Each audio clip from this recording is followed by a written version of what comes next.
Welcome back, ladies and gentlemen, to another edition of the Bush League Huddle Fantasy Football Podcast. We've got an exciting show for you guys today. I am Nak. As always, I'm hosting the show with my co host, Raj. And one of our co hosts actually is vacationing right now in Italy and eating his way through Italy, it seems, as all the food pictures he keeps sending us. So we're super jealous. But Fab, we hope you're having a great time, and we're definitely going to miss you on this one. But we have someone taking his place today, a special guest, Mr. Pat Pucci from the Twittersphere, Mr. at NFL underscore fantasy Pat. Welcome, Pat. Hey, well, thanks. Appreciate it, man. Great to be with you guys. We, rep- we Yeah, replaced one thank you. Italian with another. Yeah, exactly. We did. We did. Good enough, right? No, great to yeah, there you go, Pat. no, great to have you on, Pat. I really appreciate it. I know we've been going back and forth a lot on Twitter. You've been helping us out, which is very cool. But thanks for taking the time and doing this with us. Yeah, no problem. Thanks for having me. So what are we talking about? Absolutely. So we've been. Sorry. I said, what are we talking about today? Yes. So we started off with our division previews like we did last year. We got into the AFC East last week. And this week, we are going to dive into the best division in football, which is the AFC North. Raj doesn't seem too enthused, but too bad, so sad. I deal with you all the time next. So just adding another Steeler, it's fine by me. You're two. You're, you're Nak is two. finally outnumbered. Nak is You're two finally Steelers outnumbered. in one. Nak is basically Is two he Steelers wrong? in one. So it's basically we have three right now. So it's all good. You need another time, right? Yeah, exactly. Yeah. Well, we're usually Fab is a Giants fan, so I'm usually Oh, outnumbered 2-1. So it feels good to be on the It's other true. side of it It's now. true. So the way this is going to go, we're just going to break down the teams in the FC North, their quick last year's stats and team stats, news and noteworthy additions from either free agency and the draft. Run through a few position groups like the QBs, running backs, wide receivers, tight ends, and a few kind of players to watch in camp as well as the training camps roll underway starting next week. And I think actually the Chargers Rookies. and who else is playing the Hall of Fame game is Chargers versus. can't think who that is.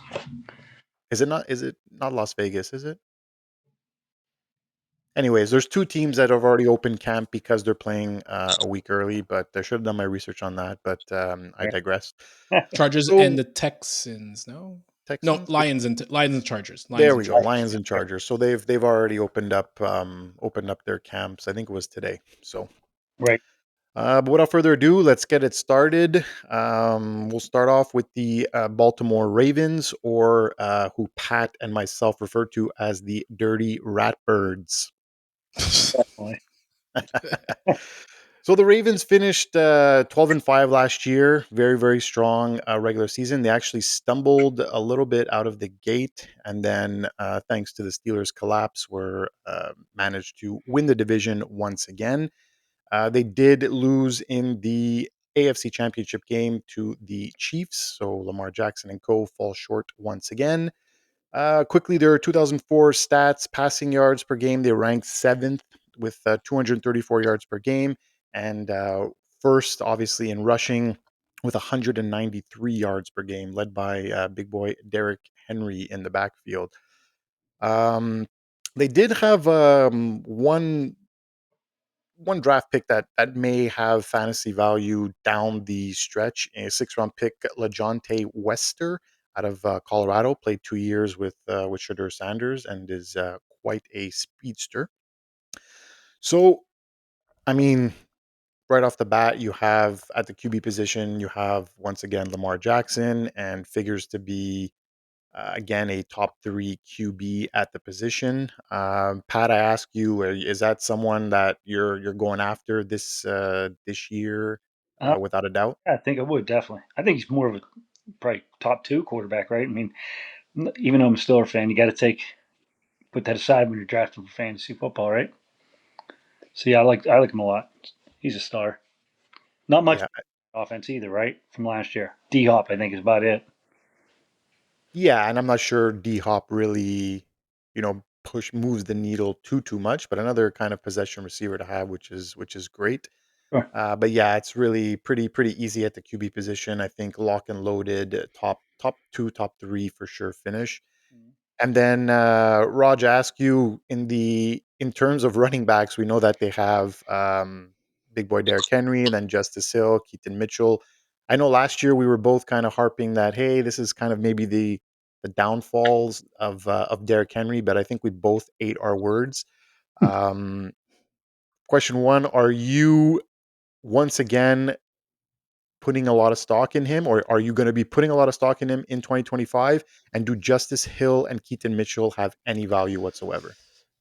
Yeah, I have a condo in Derrick Henry Island. I'm back, baby. No, but seriously, he's gonna turn 31 in January, and I looked at some age 31 seasons, and like if you go back to like the Tiki Barber, he had 1,600 yards in his age 31 season with the Giants. Even Curtis Martin had 1,600 yards.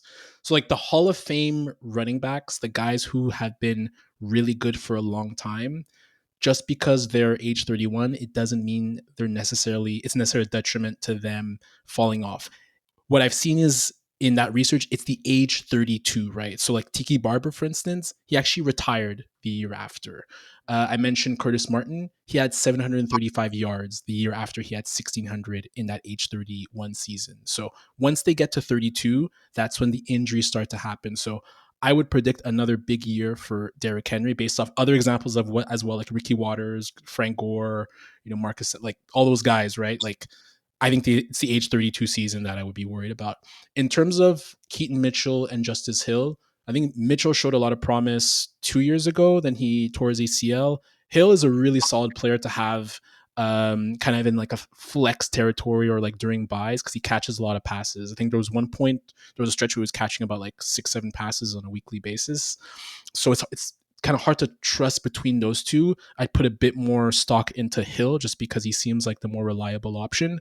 But I think Keaton Mitchell, let's see how he can develop as like a home run threat now, like almost a year and a half or almost 2 years coming out of the ACL. So, but this is Henry's backfield, and if you look at his training videos, he still looks as good as ever. Yeah, this is obviously a no-brainer of his. He's going as right now running back 6 in fantasy. So I think that's pretty much where I see him as well. Anything to add to that, Pat? Yeah, I would say what most of his carries, what they were either leading or tied on what 81% of his carries last year. So I mean, PPR maybe not as much, but I mean they're Yeah. leading again though, right? Unfortunately, Yeah, and that's a great point actually because yes, usually when Derrick Henry's not running the ball, they are behind and they tend to go away from it. And I still think it's a mistake, but right? as a Steelers fan, you love to see it. Yeah, me too. But no, I definitely agree. 81%. How many Raj, Steelers mentions are we gonna Raj, have this buckle in, episode? Raj, strap in, baby. 2-1. I love these odds. See, Um, and in terms of the wide receivers, you've got Zay Flowers coming off a great 2024 season. I was kind of surprised at what kind of production he was actually able to have in that offense because as we said, it runs through Derrick Henry, and then there's even Lamar Jackson's rushes to kind of compete with. But then you have Rashad Bateman, who's like up and down, kind of the speedster on the outside. And yes, they drafted a Deon or not drafted, excuse me. They signed a DeAndre Hopkins to a 1 year deal. Pat, what do you think about that signing? I like it. I like it. I think he's still got some left in the tank, right? I think he's higher than what you say, wide receiver. What was it, 69 or something? 69, yeah. Yeah, I think he's higher than that. What's Bateman? Bateman right now is looking at around wide receiver 61. Yeah, see, I like Hopkins more than Bateman, in my mind. Well, Really?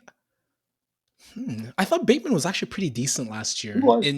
in certain situations, more like the deep threat, but it's hard to rely on anyone in that wide. Even Flowers, like to your point, Knack, like I was surprised at how good his numbers were. Like, but in my notes I wrote like is he going to get that 30-year wide receiver breakout that a lot of the wide receivers typically have in the 30-year? But I feel like they spread the ball around too much with Lamar Jackson and that. So it's hard to trust anyone. Like I agree for with me, Flowers is WR26 is closer to WR2, but I personally I'm more comfortable with him as a WR3. I don't know what you think, Pat, but I see him more as a you. WR3. Totally agree.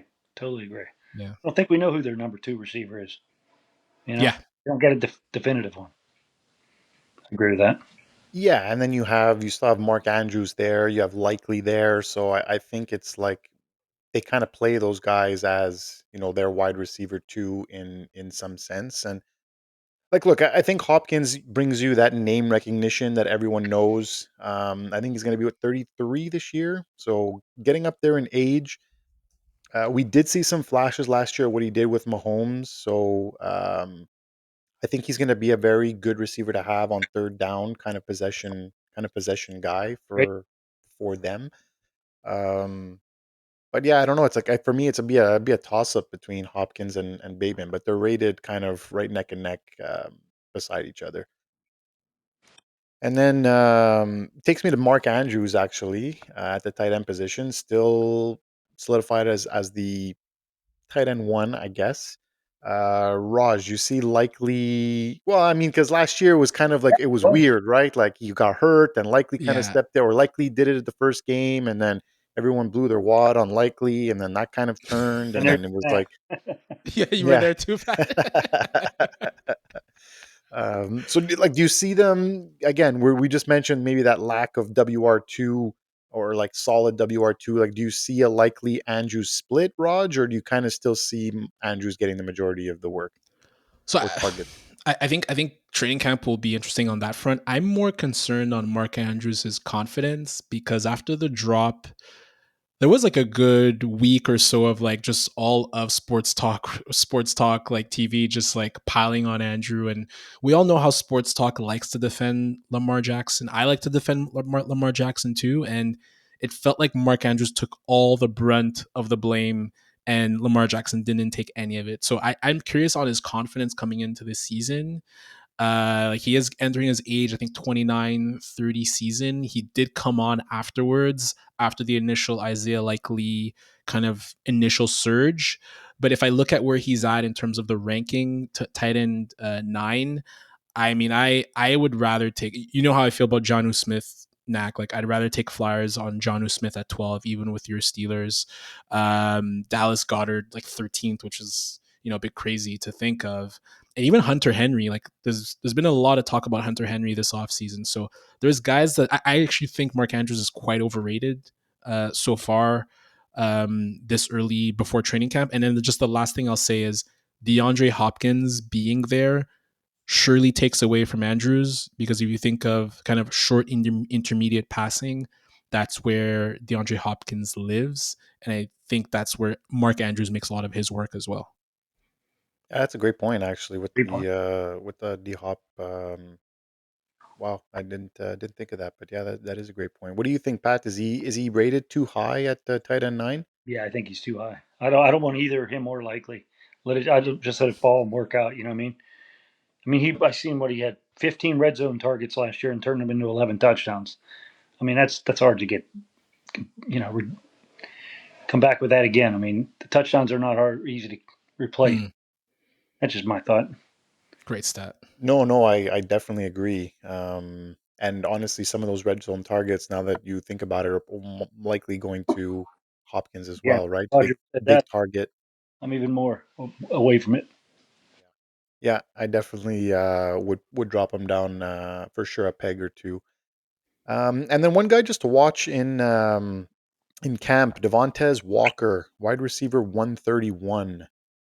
Rod, you want to tell us a little bit about Devontae? Tez Walker played with Drake May, and there was a lot of hype about him at North Carolina. So he's entering in his second year. I think he was a fourth round draft pick. So just a name to watch, I think, for the look. Like if you look at that wide receiver core, like obviously Flowers is well established, and Bateman is pretty decent as well. But there could be an opportunity for him to shine. I mean, in college, his last year of college at North Carolina, 41 catches, 700 yards, 17 yards per reception on 7 TDs, and he was suspended that year, and so he only played 8 games. So interesting name to watch in camp, I think potentially. Nice. Anything you want to add, Pat? No, not much. That's pretty much nailed it. Fantastic, fantastic. Well, yeah, they're look, the Ravens are filled with some fantasy production, especially at the quarterback and running back position, with even Zay Flowers mixing in as a potential wide receiver 2 on your team. So that'll do it for the Baltimore Ravens. And I don't think I could wait anymore. So let's just go and go into the Pittsburgh Steelers. Me and Pat's The good floor old is team yours. here. The floor is yours. Right. Yeah, the floor is mine. I know, Roger, you're not going to I'm get just gonna enough. edit. I'm just Yeah, gonna Roger's turn going to off edit all of turn this off my out. camera. Turn off my camera. I don't even know how to do I don't need. it. So yes, the Pittsburgh Steelers finished second in the AFC North last year with a record of 10-7. They did lose their final 5 games, including the wild card bashing of the Baltimore Ravens. 2024 team stats, in passing yards per game, they had 195, which was ranked 26th. That's been the trend for the last 4 or 5 years. Has not been pretty. And then rushing yards per game, they were at 122, which ranked 12th. Although the efficiency wasn't great. Key fantasy draft picks, you have obviously Caleb Johnson out of Iowa.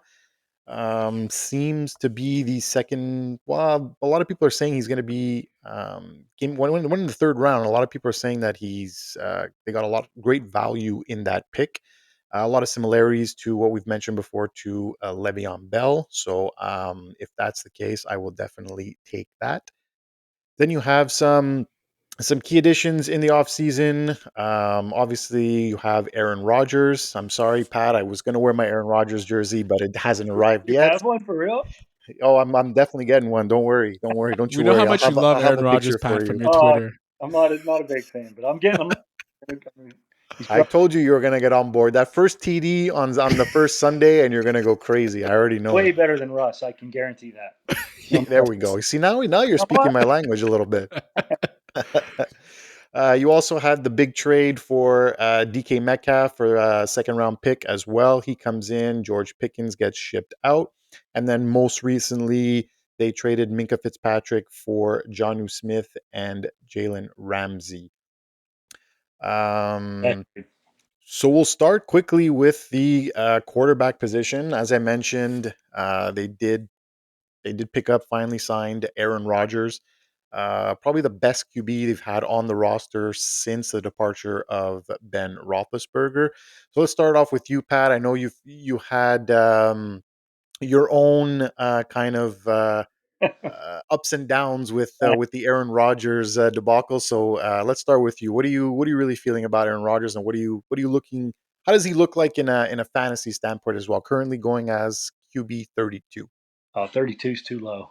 I mean, at first I was not a fan. Always drama, you know. What I mean, I don't like the. But I mean, this is his second year back from that injury he's had, you know. So I think that's a much better season he's going to have after that. Plus the better O line, you know. The defense is going to be a lot better. That's going to let him, you know, check down, throw them tight ends a lot more. 2 tight ends now, right? You know, he's coming in to chuck it. He's not handing the ball off all day either. They didn't sign him to just hand off. So I'm leaning towards him. I'm learning to love him. I don't know if I'll, maybe a strong like. A strong like. I like that. Do you think he could push for top 20 QB numbers this season? Yeah, why not? He could throw for what did he throw for last year? Like 4,000 yards, I think just under just under. So he could be just over that. I mean, 28 touchdowns, 11 interceptions. you could see 32 touchdowns, right? 4,200 yards, maybe. Not that far fetched. The Jets had a terrible line. You know, he just took the sack how many times? Yeah, and he just came back from Achilles injury, Yeah, 40 years old, so a year removed from that. But I know Rogers eager to speak. Those are some good numbers. Those are like close to his MVP numbers. really that big? Like the 4,200 in his MVP in 2020, 4,200 yards. I mean, he had No, in 2021, 40, 100 yards, 37 TDs. So, but I'm curious how you see the relationship between him and Arthur Smith, because I've been telling Knack in our pod and in our various episodes that I'm not entirely sure of the fit between him and Arthur Smith, because he likes to run his own kind of offense, low amount of motion, more under center, not a lot of play action, which Arthur Smith did a ton of with the Titans. And then I know we'll talk about the wide receivers later, but I just don't see DK Metcalf as his type of fit. He likes tactical route runners. He does. So I'm just curious to see how you think he'll fit with Arthur Smith. I think it would be probably his first series, probably third down. He's going to just check out of a play. He's not going to. First series. Yeah, he's not going to run up the middle 3 times. Not going to happen. So you think they're going to clash? Yeah, I think they're going to clash. But Roger will win because it's a 1-year deal. Yeah. And I think, well, look, there's also a lot of news always came out that, Tomlin didn't give, Russell Wilson or Justin Fields or Kenny Pickett or Trubisky before him. Like, they didn't give him the options to, like, they had to run the plays that were called and didn't give him the chance to audible at the line. There's no way they're going to tell Aaron Rodgers you can't audible at the line from what you're seeing. First of all, I think it's asinine to tell any quarterback to not do that, because they're reading the field, right? So, but if you think Aaron Rodgers is going to come in and just be like the poster boy of run this play and, like you said, run 3 times up the middle, like, he's not going to have any of that. No. And to your point, I think, like you said, the defense is going to be better. And honestly, with a quarterback like Aaron Rodgers, I think he's going to be able to at least stay on the field longer as an offense and give the defense time to rest a little bit on the sidelines, which will make them better and fresher throughout the game, especially towards the end of the game. So I definitely agree. Definitely agree on that. And I don't know for sure. QB 32 is incredibly low for Aaron Rodgers, especially like your kind of final dance, right? Like, he doesn't want to go out like he did last year. Great point. And especially for us, Pat, I think we mentioned it too, but like, we focus on 2 QB leagues, like Superflex, 2 QB. So like for us, like QB 32 is like that's a backup QB, and like if you're starting 2, so like I'll happily take a flyer as Aaron Rodgers for my 3rd QB. Yeah, definitely. I'd go as far as QB2, I think. Yeah, why not? I think I see a pretty decent year upcoming. In case he gets hurt, that's about the only thing I'm worried about. Yeah. That's the problem. That's like, he's going to be 42 this year, or 41 in December or something. So there's definitely that concern. I think you mentioned that second year back from Achilles. That's big. First year, yeah, same. You're not the same. Totally. So I'm saying, if he threw for almost 4,000 yards first year back from it, I think he can do that again. Yeah, and it was not with the greatest organization. It was kind of a dumpster fire over there last year, and which made them kind of clean house, right? Right. Let's move on to the running backs. I did mention that they drafted Caleb Johnson in the 3rd round. He's going as running back 31 right now. Jalen Warren returning, running back 29, and they also added Kenneth Gainwell. And for some reason, Cordell Patterson is still on the roster. I'm waiting any day now for him to get cut. I think really, I don't know what he has on Arthur Smith, but yeah, I don't know. Any day now, any day to hear that Patterson's been cut. But thought it was only out of these, what's that? Sorry, thought it was only me that wanted him gone.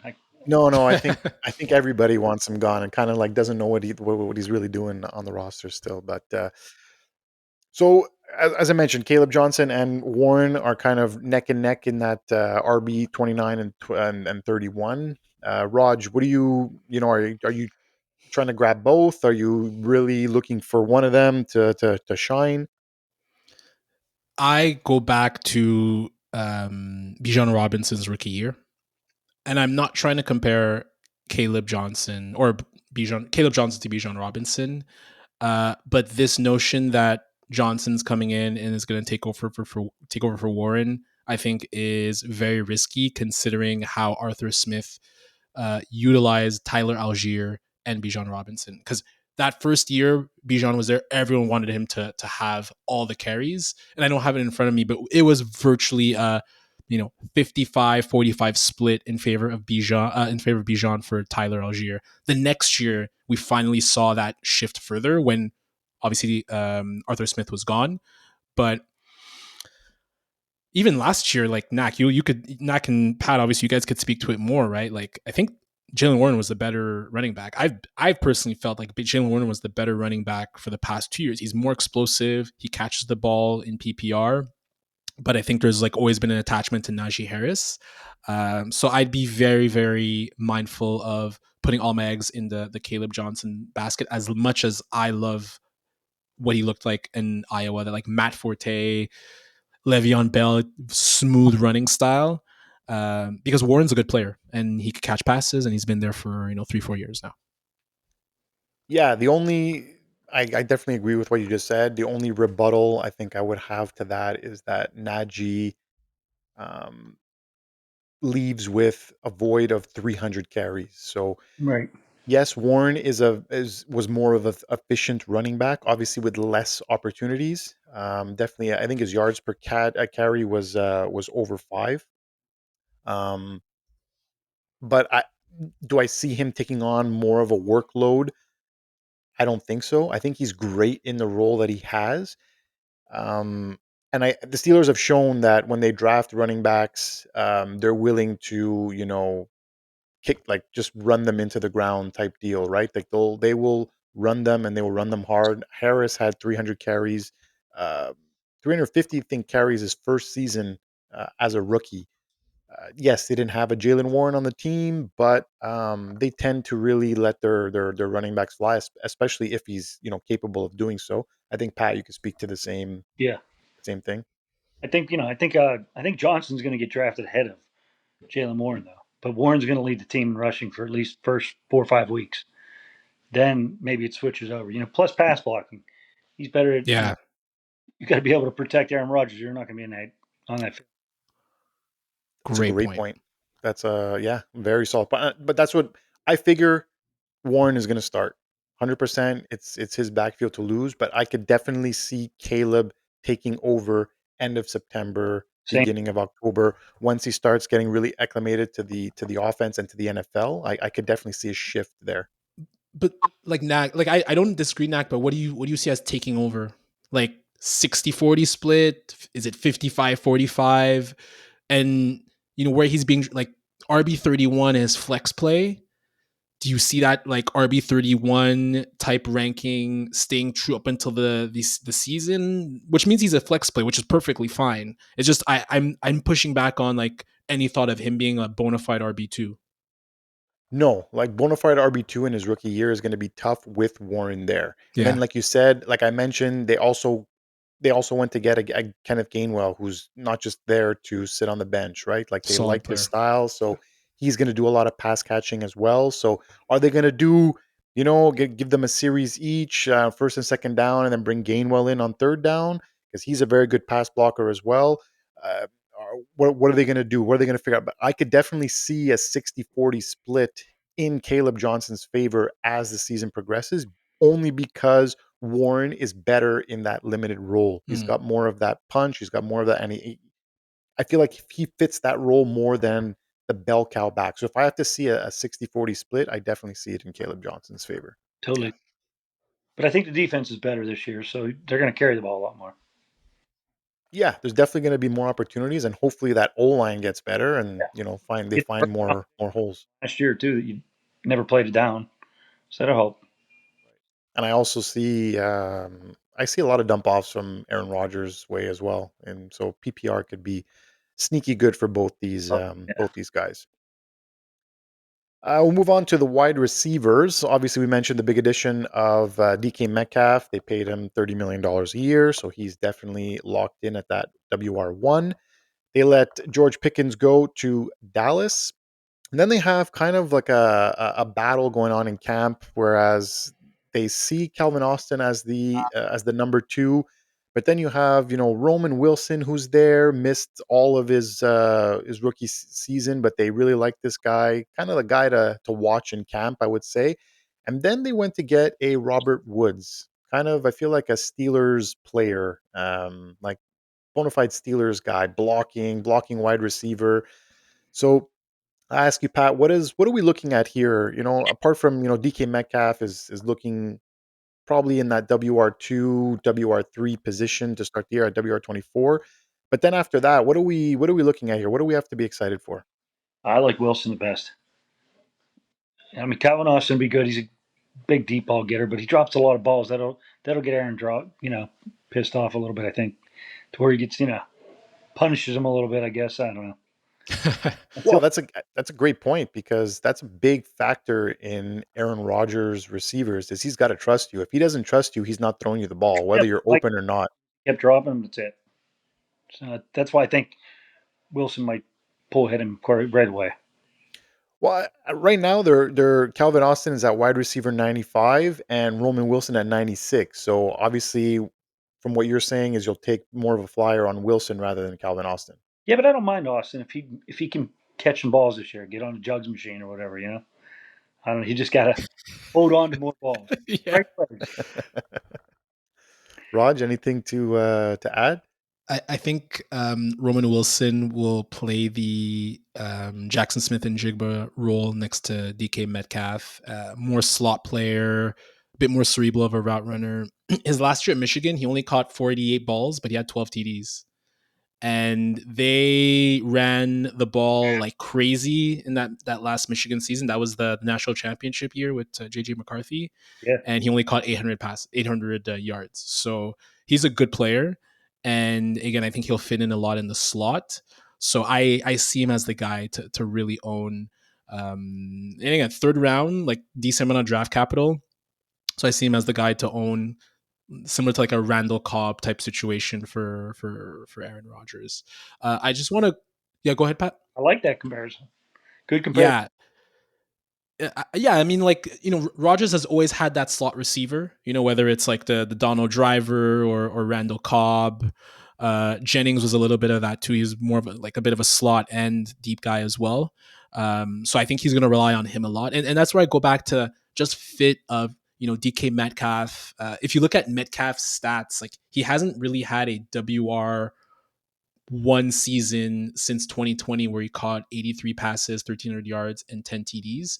He's had some decent seasons, but lately he's been in a regression. He hasn't caught 90 passes since 2022, and he's been at 66 catches since 2023 and 2024. So I'm just curious about the fit. He drops a lot of passes as well.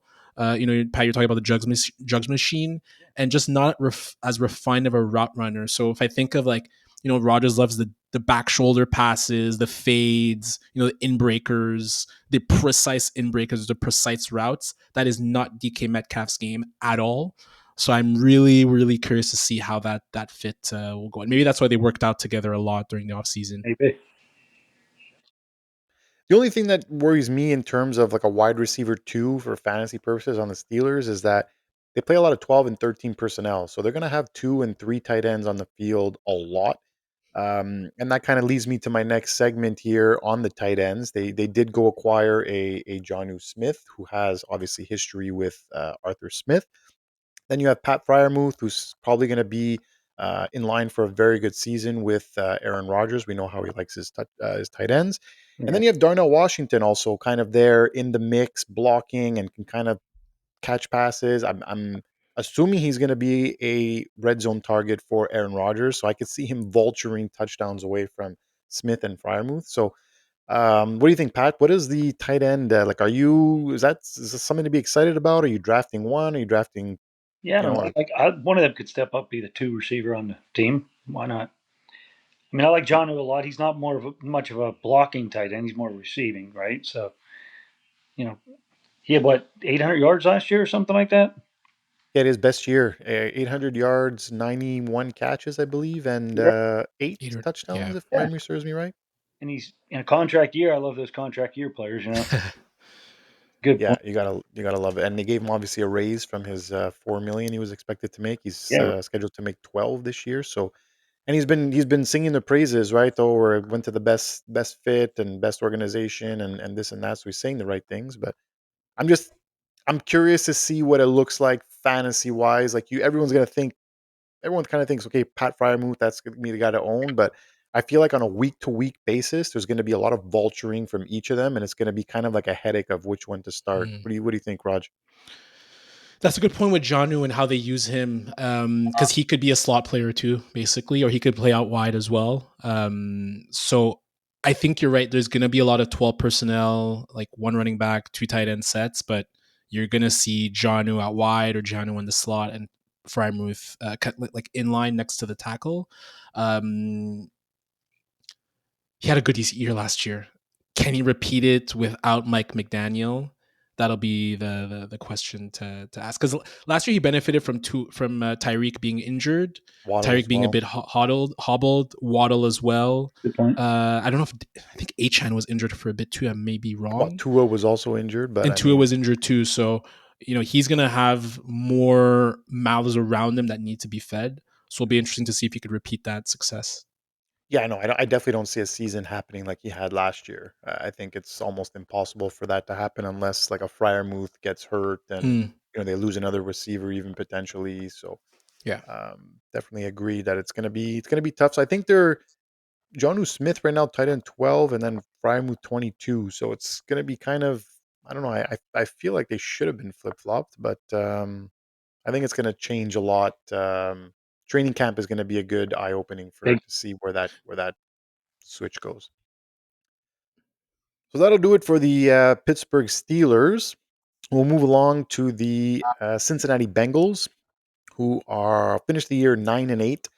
Started 0-2 for the I want to say it was the fourth year in a row. Actually, we're 1-4 at one point as well. Right. Um, Came back towards the end of the season to try to make a quick run to make the playoffs. Fell obviously slightly short.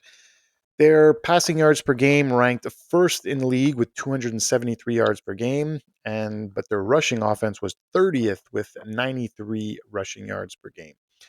So, not many key additions on the defensive front, which was kind of strange. So, they did draft a running back by the name of Taj Brooks out of Texas Tech to come in and maybe be a change of pace with Chase Brown, and they did pay both of their wide receivers. So I don't know. Maybe they're expecting Chase or Higgins to pull a Travis Hunter and play a little bit on defense as well. Anything is possible. But we'll start off with the obvious choice, QB. Obviously, Joe Burrow. I think he's coming in with some fire and potentially going to have to put up some rock solid numbers again if this team has any chance of succeeding, especially with the defense. Pat, he's at QB 5 right now. Are you comfortable with QB 5? Would you put him higher, lower? Yeah, QB 5 is about a good spot. I like them a lot. I mean, they're gonna be throwing a lot. That defense is bad. Got worse, I think. You know, Yeah, and they still don't have Hendrick signed. yeah. Raj? Yeah, he's QB3 for me. Like Allen and Jackson are locked in, but I'd have him above Daniels. I'd have him above Hurts. Yeah, me too. I'm such a fan of Burrow, and like the thing with Burrow, he's just fun to own too. I feel like if you own him in fantasy, like you just know it's gonna be high scoring. He has Chase as well. The defense will if it suffers a bit, they're gonna have to come back like they did last year. Although I think they'll be a bit better. They hired the defensive coordinator from Notre Dame last year, and they were, I think, one of the best defenses in the nation. So it should, in theory, be better. But I love Burrow at 3. I mean, you got to have the players at a certain point too, right? Yes. And on that note, on Burrow, and they're going to be throwing a lot. What better QB to have in a garbage time situation than a Joe Burrow, right? That who's probably going to score that extra touchdown at the end of the fourth quarter, when even if it means nothing, right? So yeah, I think there's not really too much to add. Again, kind of like the Ravens, very locked in, high end QB that's going to give you produce, solid upper 300s, close to 400 fantasy points this year. So definitely lock and loaded as a top five. And then this is where it gets kind of one to watch. I would say is the obviously Chase Brown going as the running back 9, and then the guy we just mentioned, Taj Brooks, running back 82. I'm curious to see how the dynamic works. I know we've mentioned it a few times, Raj, how we don't feel that Chase Brown is that workhorse kind of back. He did suffer some injuries last year as well, if memory serves me right. So, what do you see with this kind of backfield, Raj? Are you buying RB9 or do you have a little pushback there? It's he gives me some Austin Eckler vibes, and I don't say that in a bad way. Like if you look at his stats last year, 220 carries, 990 yards, 54 catches, and 360 yards. That's in 10 games started. So Great. Brown can be electric.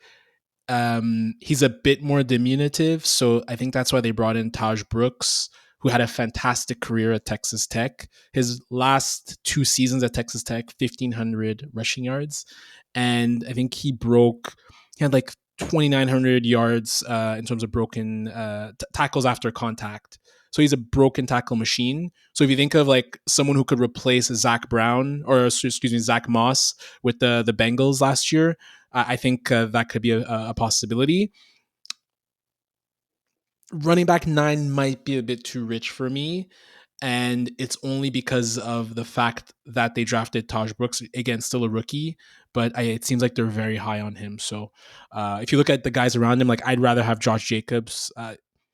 Pat, you have to know that I love Josh Jacobs. Like ask Knack, ask Fab. I love Josh Jacobs, Yeah. and I'd probably even trust. I hate to say it, but Kyron Williams over him. Oh, I wow. Okay. don't mind that either. Better offense. Yeah, for sure. What do you think of the running back situation there, Pat? Well, I love Brown a lot. I mean, they were what, top 10 for 2 years in a row until last season. Until the O line, the wheels came off. But and like you said, he didn't even start. How many games did he start? Not 17 or 7 games. 10. 10 games. So I mean, I think he's going to have a better season actually than last year. But he's probably still at least a top 12 back, at least. But Yeah. a good check down for Burrow. I mean, when you got those just broken plays and where he's always getting. How many passes he catch last year? Did you say, Raj? 54. 50. I mean, that's pretty good for his first year. Oh, And only starting 10 games. only starting 10, yeah, 17 games. It's crazy. Yeah, I consider him a PPR kind of machine in a sense. Like he's definitely locked in as the very high end wide receiver, excuse me, running back two. But could definitely push, could have some definite solid running back 1 weeks for sure. Just for his PPR, I think he had a game with 11 or 12 catches. Right.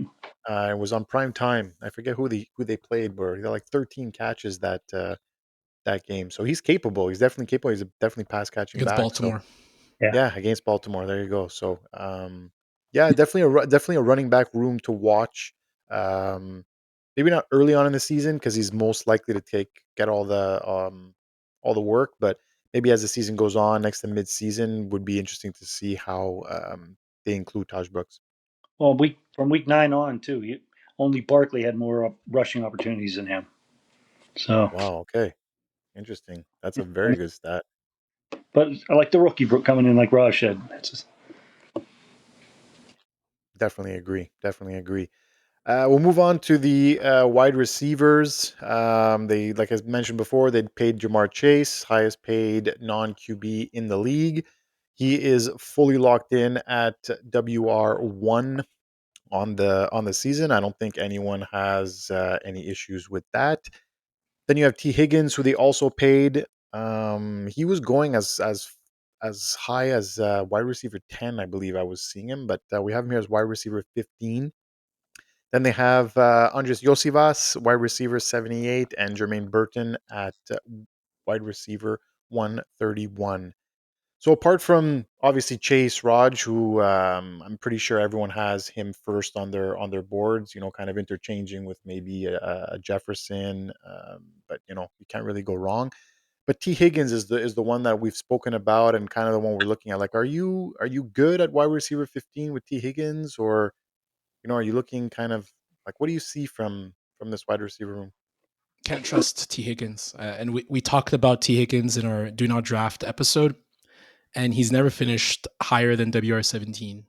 Right? He's had really good points per game numbers when he plays, but it seems like the last 2 years, I think he's only played 12 games. So it's really hard for me to trust a player like that who just cannot put a full slate of games through. So he's the type of player that, if I could get at like at a discount, happy to take it at a discount, but I'm not going to overdraft him. If I just want to go back to Chase quickly, I think Knack, we were having a discussion in real life where I think it was you who told me that think of the past 6 or 7 years, the WR1 has not in the previous season, in the next season has not been the same WR1 year after year. And I just checked it, and it's very much the case. So if I get a chance to take Chase, obviously I'm taking him, but the WR1 year over year is extremely volatile. It's a great point. It's super hard to replicate. Like you remember Cooper Cup a few years Yeah, back. Like he went nuts. There was CD Lamb 2 years ago that went bonkers. There was Justin Jefferson the year before that who went bonkers. And it's so hard to replicate year after year. And again, Just if he misses one game, with the way all these wide receivers yeah, bunch together, right? yeah, that's what it is. One injury and it kind of you lose out on kind of everything. But Yeah, cards basically. Whatever. Yeah. yeah, it's very, very tough. I mean, what do you feel about T. Higgins, Pat? I like Higgins myself. I think he's still good, but he can't stay healthy. That's his problem. I mean, I don't know. I just that offense is too powerful. I just think that Cincinnati's going to finally click one of these times, and this was the year, maybe. I don't know. I like Higgins myself, but I don't like now that you say the stat about him staying healthy. It's true. And there's a lot of other receivers you could have at that point that discount again. I'll take them. But like I had a question with him or Garrett Wilson. I mean, that's a really close one. I'm taking him, but I just because I don't like Fields as much. I don't think he throws enough. But now you talk about that injury and he can't stay healthy, and that's a big factor too. That kind of changes my mind a little bit. I it's a just great look point. at also like Wilson is the WR1 on his team, whereas Higgins is the WR2. There's so many like players in that kind of slot that are wide receiver ones, and it's like I'm gonna go pick Higgins this high, Right. likely a what second or third round pick, and Yep. you're like, Third, probably man, I could go grab a guy who's actually number one on his team with decent QB play and probably do better than Higgins. And like Raj alluded to, best finish ever in fantasy football is WR17. So what's going to change now? Plus injury prone. I don't know. Yeah, that changed my opinion a lot when Raj said that. We talked about Tyreek Hill in the AFC East episode last week. Hill's going, or he's ranked at WR17. He's 2 spots below T. Higgins. I am 100% taking Tyreek Hill over T. Over T Higgins if Higgins. I Yeah, have an there's no doubt opportunity. about that. No, for No sure. And, question. and Pat, you were saying Garrett Wilson. I actually think Garrett Wilson's gonna have a really big year. Like he got the contract, Right. and if you look at what he did last year, it was pretty impressive considering hobbled or like coming out of injury. Mhm. Aaron Rodgers, they didn't have great chemistry. I think I still think he's a more talented player than Higgins, and he's been healthy his entire career. So I um, don't think Fields. I like Fields myself. I wanted him to stay in Pittsburgh, but I yeah, yeah. with Rogers. We remember. We remember. Oh, I was so mad about that one. Now we have the goat. Now we get the goat. Can't wait to see your Rogers jersey. What next week? Oh, I will show you. I will be tweeting that out and I will definitely tag you in that You one. That's bought for one, Mac? sure. No, well, look, I guess we're digressing a little bit, but with my father's season ticket package, he's allowed a perk every year. And the perk he chose this year is, I think it's 20 or 30% off at the team store. Nice. So he's going week 2, so he'll pick one up there at a discount. Hopefully he finds one because they're all kind of sold out everywhere. Fanatics, NFL.com, they're all sold out right now. So, Oh but I'll wow. have one. I'll get one. I definitely will get one. I Definitely. promise you. I promise you that. Get Quickly, I'll just touch upon the tight end position for the Bengals. Mike Gesicki, for me, not really a page mover right now. Tight end 20. Yeah, I don't know. I think with the ball distribution around, I don't think we have to take too much time on Mike Gesicki unless anyone has kind of something to add on him or any type of value he brings, maybe as a if you want a second tight end on your roster. Yeah, maybe, but yeah. So he's all right. I mean, he's not bad. He might be their number three receiver. Might be. Yeah. Yeah, and even Not, at that, like, not if Higgins goes down, like you're talking, then that changes things. yeah, I think Chase Brown probably caught more balls than Mike Gesicki did last year, right? So very tough to feed him as Well, well. well, Yoshivas was pretty good in relief of Higgins, Yes, he was. or I, even just even when Higgins was playing, like he had a few 2 touchdown games. He finished with 6 touchdowns. So, um, yeah, Gasicki he did have 65 receptions, so not bad. It's just he Oh, doesn't really okay. get into the end zone and really unreliable in my opinion. I think Pat said it perfectly. He's just all right yeah, as a Yeah, week fantasy to week, option. hard to trust for sure, Yeah, yeah. for sure. Bye week fill-in or something, right? exactly. So that'll wrap up the Cincinnati Bengals, and now we will go to the cellar dweller Browns. 3-14 a year ago. It seems this is just the laughing stock of the league, the gift that keeps on giving to everyone that enjoys a quick laugh at at NFL teams. I don't know what's going on with them, and I don't care who they ever get on their team. Until I see it, I will never, ever, ever believe it. I think it's gotten to that point. So as I mentioned, 3-14 last year. They ranked 22nd in pass yards per game with 206. Their rushing yards per game were ranked 30th with 95 yards per game. So that's pretty putrid. And they went on to have a pretty roller coaster of a draft, kind of a weird one. They did take Quinshawn Judkins in the second round, who's now facing battery charges, which is not a great look. He's not signed yet, which is about 98% of the second round picks who are still not signed because they want, after that, I don't know who the player was that got the guarantee contract, but now they obviously all want guarantee contracts. But not looking good for their second round pick, who's, like I said, yet to sign his contract. But they did pick up Dylan Sampson, who we loved in our running back show in the fourth round out of Tennessee. So that could be someone who we might take a look at a camp that might move up with Judkins, maybe suspension looming or even flat out released. Then they drafted Dylan Gabriel out of Oregon in the third round, and to everyone's surprise, took another quarterback in Shadur Sanders out of Colorado after already signing Joe Flacco and trading for Kenny Pickett. So I'm going to dive right into this because this could be a long discussion. Kind of not similar to the top three in this division with their QB position pretty much solidified. What is going on in that QB room? Pat, I want to get your 2 cents here. Like, who's starting, who's getting cut or traded? What are they doing with four quarterbacks and with Deshaun Watson still kind of there for next year? Yeah, right. Well, Deshaun, I think the NFL rumors said he could play by what, October or November, I think, but I don't think he plays one down. No. And I think Flacco starts. I think personally, I think Kenny Pickett gets cut or released or traded. That's my thought. You didn't bring two rookies in to give Kenny a shot. I don't know. They only would they trade a fifth round for him or something? They traded a fifth round and Dorian Thompson Robinson, Yeah. Okay. right? Is that his name? Yeah, DTR? DTR. They traded him to the Eagles for, I think it was that's at a fifth round and DTR for Kenny Pickett. I mean, that's the Browns, though. Knowing them, they'll start Kenny Pickett. That'd be the one I'd let go myself. Raj, what do you make of this QB room? For anyone to have fantasy relevance, it has to be either Flacco or Shador. Fully agree with Pat. Pickett should be cut.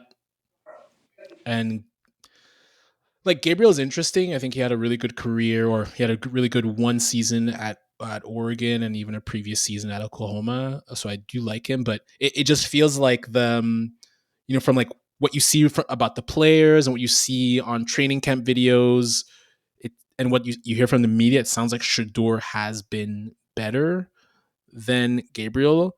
So I think it starts with Flacco. I think you kind of don't have a choice to start it with Flacco, and then I think it's Shador after for any fantasy relevance for these guys. Totally agree with that.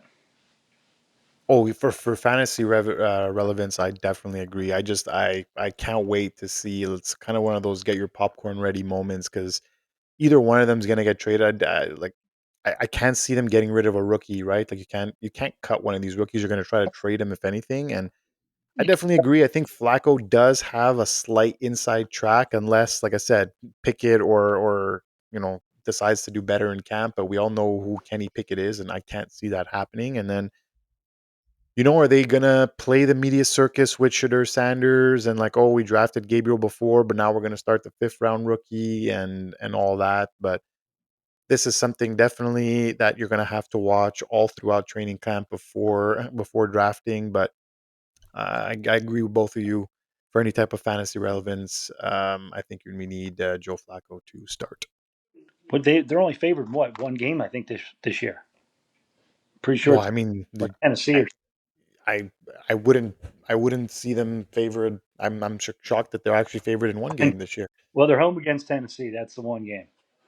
So maybe, Okay, maybe we'll maybe. see. We'll see. We'll move along to the running back. So as I mentioned, they did draft Quentin Judkins in the second round. Was likely going to play a huge role in this offense. Then they still have Jerome Ford, who's a running back 57, and they also drafted Dylan Sampson at running back 61. So definitely that I think he's going to be the one to kind of watch in camp. And I mean, Ford hasn't been, you know, he had the chance last year and he really wasn't dominant, didn't really solidify himself. That even Chubb came back and they kind of wanted to give him more opportunities because Ford really wasn't doing it. So I ask you, Raj, Sampson, do you see him flying up draft boards if and when Judkins gets suspended or released? Yes. Great last year at Tennessee, 258 carries, 1,500 yards, 22 touchdowns. Extremely electric. And he didn't really show the bones for it, only had 20 receptions, but he looks like a good PPR player as well. So I think fantasy managers are going to pounce on him as a flyer. The Judkins stuff though, it doesn't look good, especially since he hasn't been signed yet. And I think there's been some video and some leakage as well in terms of the situation. Like obviously we don't want to get into that, but like that's never a good sign. And then like you mentioned with Ford, just very average player, like just a guy you just want to have on your bench if at all, right? So it's almost, you could almost say their QB situation is better than the running back situation right now. Like it's like I was looking at it and like, you know what? I think I'd rather have you tell me take Flacco or take one of those, three Yeah. running backs. I think I'd rather still take Flacco. Well, Raj, how's Dylan on at pass blocking? Because I know you seem to be the gem here at rookies. Yeah, pass blocking. I think is always with rookies is always an issue, and he played at Tennessee too, which Jalen Wright, who was drafted by the Dolphins, Yeah. so they went back to back years.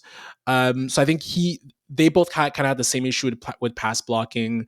Well, I don't know Um, college like you do. That's why I was taking your advice on this. yeah, yeah, no, but like if I recall correctly, the Browns have a decent offensive line, Yeah, yeah. but I'm stumped. I'm stumped with this running back room. Honestly, it's this overall roster. Right. To Me be too. I honest, had Ford last year, and he was just like, oh man. I thought with Chubb it was being, rough. yeah, I thought, man, with Chubb being so hurt, he's gonna have a great year, and it was rough, like you said. Yeah.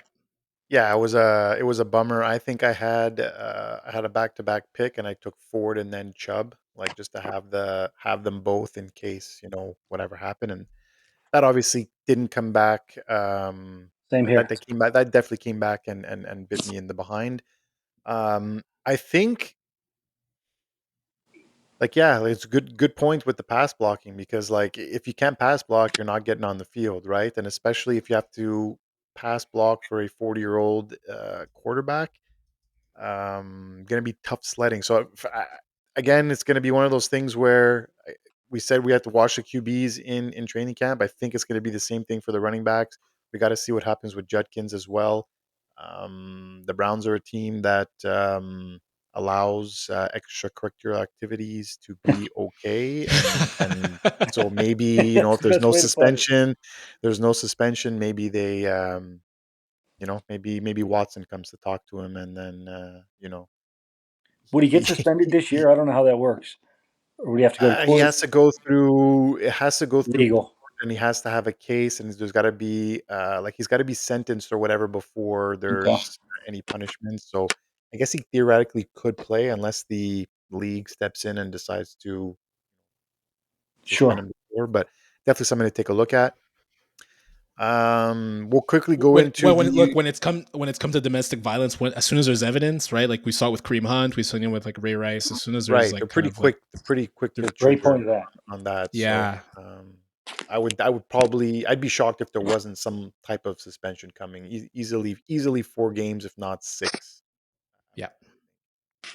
Same And here. then the wide receivers, you had Jerry Judy, who had a career season last year. Cedric Tillman, who was also pretty decent, and they added Deontay Johnson, who's not a lock to make the team. I think his contract was 1 year at the minimum and no guaranteed money, if I Yeah, remember right. correctly. Um, I mean, Pat, out of all this is obviously Jerry Judy, but after that, are you really? Is it kind of like a dart throw? Are you really kicking the Yeah. tires with a Tillman or a Johnson? No, it's pretty much a dart throw, like you said. And even Judy, what if Pickett gets in there? I mean, with Flacco's in there, he's going to be good. Pickett gets in there, forget it. You get Sanders, okay, or Gabriel. But man, you don't want nothing to do with him if Pickett's in there. I'm not happy about any of them, really. Yeah. Yeah, he easily go down the peg as soon as if Pickett does take the reins. But I know Raj, you were a big admirer of Judy. What do you can he outperform wide receiver 28? Yeah, so that's the thing I wrote in my notes. Like, how repeatable is the 90 catch, 1,200 yard season? And if you took out the monster game against Denver, like he had 9 catches for 235 yards, right? So that still becomes a good season, but he's not at 1,000 yards at that point. So the thing with Judy was, so Jameis Winston took over week 6, and if you look at when Judy started kind of breaking out, it was in week 10. So Jameis was a huge reason for why Judy looked good. But even when even when Jameis was inactive the last 3 games, Judy still had games of 11 catches, 108 yards, 12 catches, 94 yards, and 6 catches for 63 yards. So I heavily think a guy who chucks it, was willing to throw it in deep or intermediate, like a Flacco or like a Sanders, Sanders did that in college a ton. Judy, I think, could still make up that type of ranking. But if it's Gabriel or like weak arm guys like Gabriel or I don't know how Kenny Pickett is in the league. Me neither. Like, I'm sorry, I don't mean to go through a tangent here, but I don't like he wears 2 gloves and he has small Kenny Two hands. Gloves. Like, Kenny Pickett. so Pickett is a non-factor and makes Judy undraftable. So they're gonna have to figure out that situation really quick, depending on when people draft. Because if it's undecided and people are drafting, don't take Judy. If it's Flacco or it's Sanders, I think you could get Judy at a discount, and I like him at a discount, I love him. concerning what he did at the second half. Same here. And Pickett won't stay in long. So you might have a couple bad weeks if you have him. Yeah, look, guys, once again, it's one of those things where we have to see where camp goes in order to decide where we're taking these guys. It's definitely gonna hamper our decisions for sure.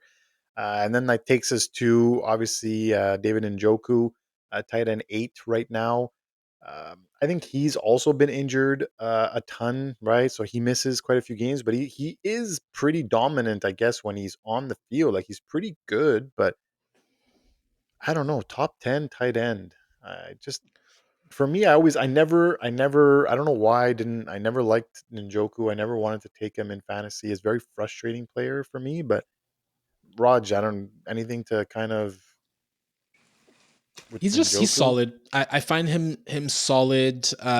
He's the type of guy where, like, if I'm looking through his game log, he'll have a game of 10 catches, 76 yards, a game of 9 catches, 81 yards, a game of 9 catches, 52, 8 for 66, but then he'll have one for 14, or he'll have 5 for 29, right? So it's just the Frustrating, very the the, frustrating the player. ride with Njoku. The stats look good at the end, but the ride is really rough. Pat, what do you think? Yeah, I agree with that.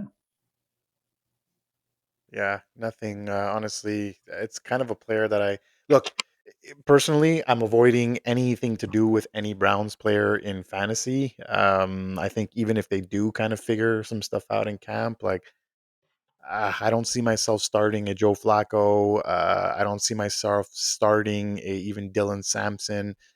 Maybe Jerry Judy, but again, if Kenny Pickett is named the starter, I don't want anything to do with Jerry Judy. So. Yep.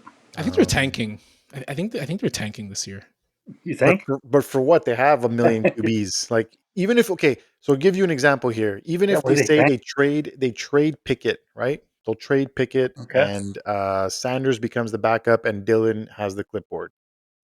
Next year you're in the same predicament. Now you have okay, maybe Joe Flacco's on a 1-year deal. Then you have Watson coming back, then you have Shadur and Dylan Gabriel. You're going to go out and draft if you have the first overall pick, you're going to go draft a Newsmeyer or a whatever. Like, is Yeah, that is yeah, that the is because that the next plan? year's QB draft is nuts. Like It this No, is. no, for this sure. But I'm saying with Watson there, and then Shador and Gabriel, who you drafted two QBs the year before. Now you're going to go draft a Nussmeier and Yeah, have good the point. same thing. I yeah. guess you're going to feel okay cutting one of those as well. But you Well, traded the fifth round pick for Pickett, and you right. invested draft capital in Sanders and Dillon. Like, just Which the one's the most organization is tradable? just what's that? Which one's the most tradable quarterback? Right now, I would Yeah. have to say they probably have value to trade Sanders or Gabriel, Yeah, I would say Gabriel myself because Sanders fell that far. Obviously, teams don't want him, right? but do But they I like Sanders want to? more than Gabriel. Yeah. Yeah, but do they want to? They invested that third round pick in Yeah, Gabriel. Do they that's want to true. trade him? Not unless they're getting a third back. But I, who's going to yeah, give them? and And no one's giving them a third. Nobody's giving them a third for that. yeah, and honestly, I don't think Watson's playing another down in the NFL. Yeah, Like I I don't don't think either. I don't Totally think I he's agree. playing for the agree. Browns. And like For anybody. what team is going to bring him in? Yeah, I Right. don't think so. Especially he hasn't looked That's a good great since his point, Raj. return, right? So Yeah, well, that about wraps it up for our AFC North fantasy preview. Pat, I want to thank you so much for taking the time, guys. It's follow him on Twitter, please. Very, very good follow. Lots of information all the time. It's at NFL underscore fantasy Pat. Also follow um, NFL Rums, which is NFL Rumors. Also a great, great account for up to date rumors. He has a show a few times a week. Make sure you tune into that. Had Brian McFadden actually on his show last week. So super cool. Has great guests. So again, Pat, thank you so much. Well, thanks for having me. I had a fun time, guys. it was awesome. Thank you, Absolutely. Pat. And Yeah. above all, obviously, don't forget to follow us on all the social media platforms TikTok, Instagram, Twitter. We're also on YouTube, Spotify, anywhere you get your podcasts. So tune in next week. We will be doing NFC the East. NFC East next week. So big, big fantasy division. So you definitely don't want to miss that. It's my turn. Um, my turn. Can't wait to Yes, tune in for this one. Yeah, See what yeah, Raj got. oh Raj will man, be smiling we the whole just I time. just gotta yeah. we just gotta be thankful Fab is not here for the Giants episode. That's a win in our books. But Fab, we miss you. So on behalf of myself, Raj, and our wonderful guest Pat, thank you so much, and we'll see you guys next week. All right, man. Thanks for having me. Yes, another one, Pat. That was amazing, man. Thank you. Super good. Super good.